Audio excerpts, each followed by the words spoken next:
a chair or a table according to the law. So it's subject to what's called the Universal Commercial Code.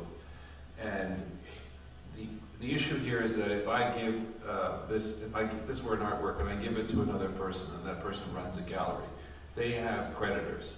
And if that gallerist defaults, then those creditors want recourse. So typically they're going to look to the stock. So for example, if there was a store went bankrupt, the creditors would try and at least get the cash register or the shelving or anything that could be found in that store and try to sell it and get some recourse. Now, what does a gallerist have other than white walls and art?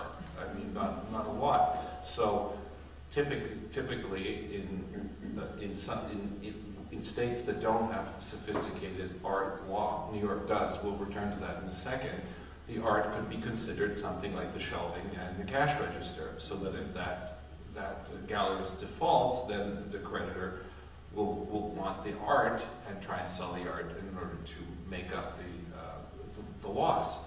Now in New York, we have a statute that by law makes the artwork, the title does not pass to the gallerist in New York by law.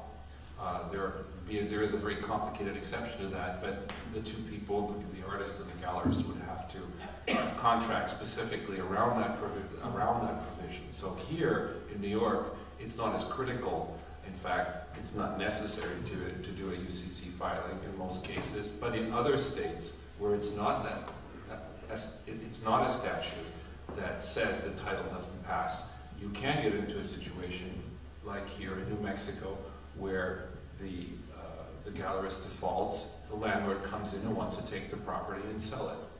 So there, without the UCC filing, which is an official document that indicates that the title of the painting does not belong to that gallerist in New Mexico.